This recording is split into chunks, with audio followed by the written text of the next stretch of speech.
ಇದು model question paper. ಮೊದಲನೇ ಪ್ರಶ್ನೆ, ದರ್ಪಣ ಒಂದು ವಸ್ತುವೊಂದರ ನೇರ ಮತ್ತು ದೊಡ್ಡವಾದ ಪ್ರತಿಬಿಂಬದ ಉಂಟು ಮಾಡಿದೆ. ಹಾಗಾದರೆ ಆ ದರ್ಪಣದ ವಿಧ ಮತ್ತು ಪ್ರತಿಬಿಂಬದ ಸ್ವಭಾವ ಕ್ರಮವಾಗಿ.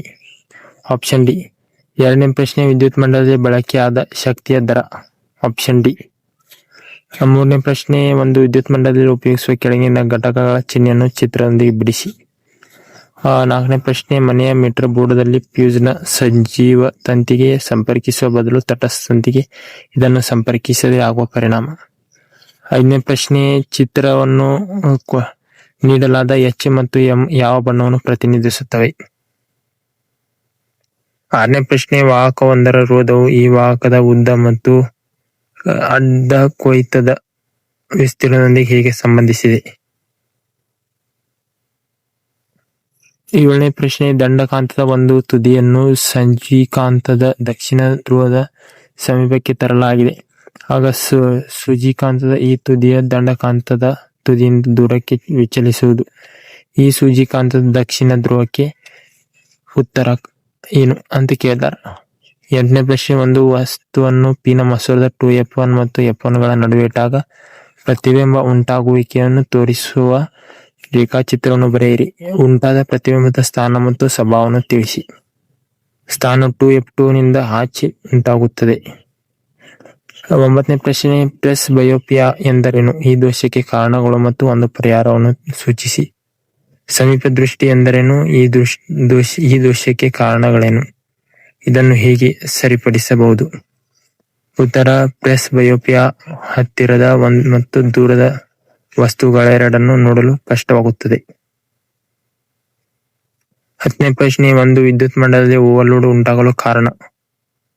11ನೇ ಪ್ರಶ್ನೆ, ಬೆಳಕಿನ ಪ್ರತಿಫಲನ ಎಂದರೇನು, ದರ್ಪಣದ ಸಂಗಮ ದೂರ ಎಂದರೇನು, ಅದರ ಬದಲಿಗೆ ವಕ್ರೀಭವನ ಎಂದರೇನು ಮತ್ತು ಮಸೂರಕ್ಕೆ ದುರುಕ ಕೇಂದ್ರ ಮತ್ತು ದ್ಯುತಿ ರಂಧ್ರ ತಿಳಿಸಿ ಎಂದರೆ. 12ನೇ ಪ್ರಶ್ನೆ, ವಿದ್ಯುತ್ ಮಂಡಲದ ಚಿತ್ರವನ್ನು ಗಮನಿಸಿ ಮಂಡಲದ ಒಟ್ಟು ರೋಧ ಮತ್ತು ಒಟ್ಟು ವಿದ್ಯುತ್ ಪ್ರವಾಹವನ್ನು ಕಂಡುಹಿಡಿಯಿರಿ. Option B. 50 ವ್ಯಾಟ್ ದರದ ಎಲೆಕ್ಟ್ರಿಕ್ ಫ್ಯಾನ್ ಒಂದು ದಿನದಲ್ಲಿ 6 ಗಂಟೆಗಳ ಕಾಲ ಬಳಕೆಯಾಗುತ್ತದೆ. 1 ಕಿಲೋ ವೋಲ್ಟ್ ವ್ಯಾಟ್ 4 ರಂತೆ 30 ದಿನಗಳಲ್ಲಿ ಬಳಸುವ ಶಕ್ತಿಯ ಮೌಲ್ಯ. ಬಿ ಯಲ್ಲಿ 13ನೇ ಪ್ರಶ್ನೆ, ಚಲುಪಡಿಯ ರಾಸಾಯನಿಕ ಸೂತ್ರ. 14ನೇ ಪ್ರಶ್ನೆ, ಕೆಳಗಿನ ಸಮೀಕರಣವನ್ನು ಗಮನಿಸಿ ಸರಿಯಾದ ಹೇಳಿಕೆಯನ್ನು ಗುರುತಿಸಿ ಎಂದರೆ. 15ನೇ ಪ್ರಶ್ನೆ, ಕೆಳಗಿನವುಗಳಲ್ಲಿ ಇಲ್ಲಿ ಕೊಟ್ಟಿರುವ ಸಂಯುಕ್ತ ಸೂತ್ರವನ್ನೇ ಹೊಂದಿರುವ ಮತ್ತೊಂದು ರಚನಾ ಸೂತ್ರ. 16ನೇ ಪ್ರಶ್ನೆ, ಕೆಳಗಿನ ಕೊಟ್ಟಿರುವ ಚಿತ್ರದ ಮೂಲಕ ತೋರಿಸಿರುವ ಪ್ರಯೋಗದಲ್ಲಿ ಒಂದು ಬಣ್ಣದ ಧೂಮವು ಉಂಟಾಗಲು ಕಾರಣವೇನು. 17ನೇ ಪ್ರಶ್ನೆ, ನಿಸರ್ಗದಲ್ಲಿ ಶುದ್ಧ ರೂಪದಲ್ಲಿ ದೊರೆಯುವ ಯಾವುದಾದರೂ 2 ಲೋಹಗಳನ್ನು ಹೆಸರಿಸಿ.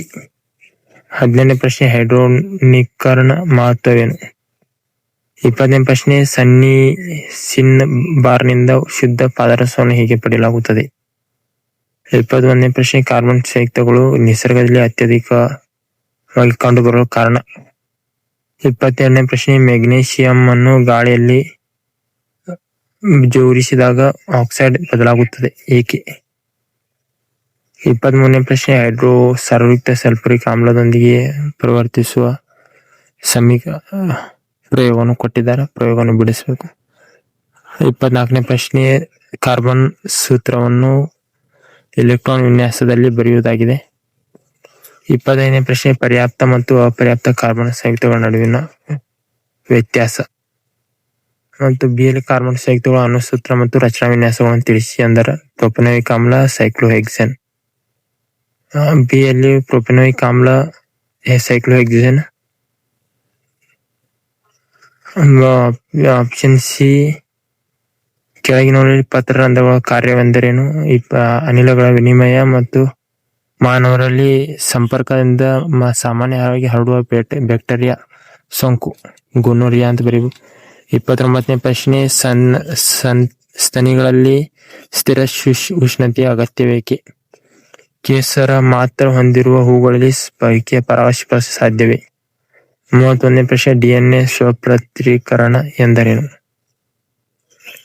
32ನೇ ಪ್ರಶ್ನೆ, ನೆಫ್ರಾನ್ನ ರಚನೆ ತೋರಿಸುವ ಚಿತ್ರವನ್ನು ಬಿಡಿಸಿ ಬೋನಿನ ರಚನೆ ತಿಳಿಸಿ ಎಂದರೆ. 33ನೇ ಪ್ರಶ್ನೆ ಪರಾವರ್ತಿತ ಚಾಪ ಎಂದರೇನು? 34ನೇ ಪ್ರಶ್ನೆ ಮಾನವನ ಮೆದುಳಿನ ರಚನೆಯನ್ನು ತೋರಿಸುವ ಚಿತ್ರವನ್ನು ಬರೆಯಿರಿ. ಕೆಳಗಿನ ಭಾಗವನ್ನು ಗುರುತಿಸಿ. ಹೈಪೋಥಾಲಮಸ್ ಮತ್ತು ಪಾನ್ಸ್.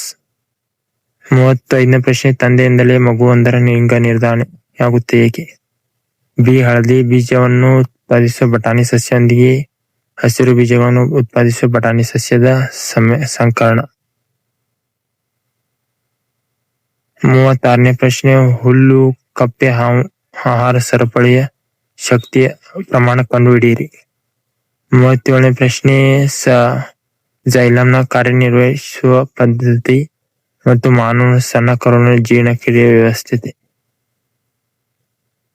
38ನೇ ಪ್ರಶ್ನೆ ಹೈಡ್ರಾ ಸ್ಪೈರೋಗಳ ಅಮೀಬಾದಲ್ಲಿ ಮರುಜೀವಿ ಉಂಟಾಗುತ್ತದೆ ಏಕೆ ಮತ್ತು ನಿಶ್ಚಲೀಕರಣ ಹೂವುಗಳಲ್ಲಿ ಬದಲಾಗುತ್ತದೆ? ಮತ್ತು